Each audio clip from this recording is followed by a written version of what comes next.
అన్నగారు నమస్తే, మీ పేరు? నా పేరు సాంబశివరావు కొప్పాక. అన్నగారు, ఇప్పుడు కూటమి ప్రభుత్వం అధికారంలోకి వచ్చింది. చంద్రబాబు నాయుడు గారి పరిపాలన ఏ రకంగా ఉంది 2 నెలలు?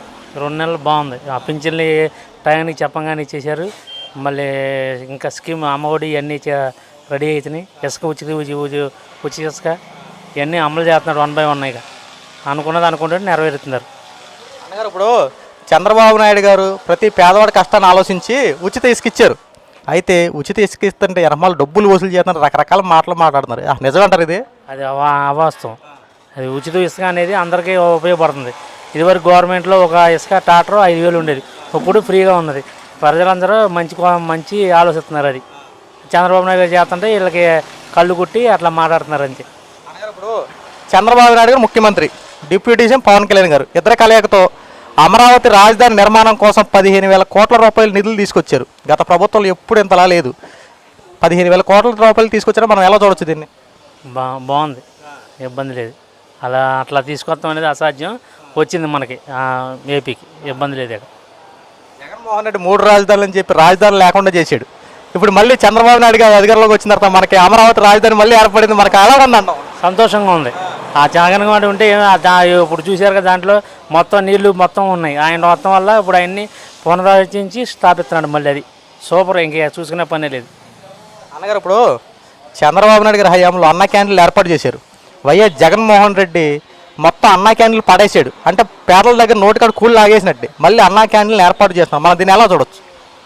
మంచిగానే చూడొచ్చు. ఎందుకంటే అన్నా క్యాంటీన్లో ఉపయోగం ఏంటంటే లేనోళ్ళు పాపం తింటాకి 5 రూపాయలకు భోజనం పెట్టేవాడు లేడు, వాళ్ళకు ఉపయోగపడుతుంది అది. అన్నగారు, ఇప్పుడు మన దెందులూరు నియోజకవర్గ ఎమ్మెల్యే చింతమనేని ప్రభాకర్ గారు మీ అభిప్రాయం? ప్రభాకర్ గారి గురించి చెప్పాల్సిన అవసరం లేదు. ఆయన ఎప్పుడున్నా మాస్ లీడర్, అయినా దాని గురించి చెప్పే సంగతే లేదు.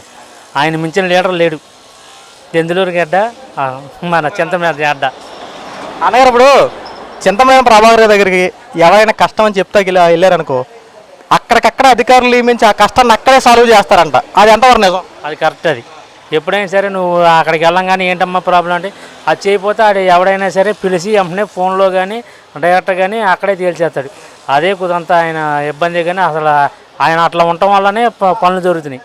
అట్లా లేకపోతే లేదు. పోయిన అబ్బాయి చదువుగాడు ఇప్పుడు ఎక్కడున్నాడో కూడా తెలియదు.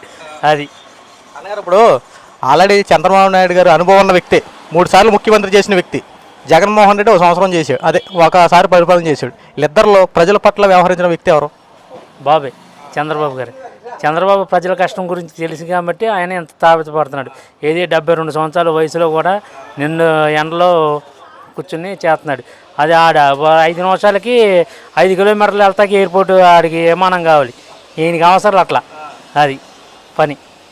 ఇప్పుడు చంద్రబాబు నాయుడు గారు 2 నెలల్లోనే ఎంత మంచి పరిపాలన అందిస్తే వైఎస్ జగన్మోహన్ రెడ్డి ఆంధ్ర రాష్ట్రంలో దౌర్జన్యాలు అరాచకాలు విపరీతంగా పెరిగిపోయినాయని చెప్పి ఢిల్లీకి వెళ్ళి ధర్నాలు చేస్తున్నాడు. ఇది ఎంతవరకు కరెక్ట్ అంటారు? 6 కేసులు తప్పించుకుంటాకి వెళ్ళి చేసుకుని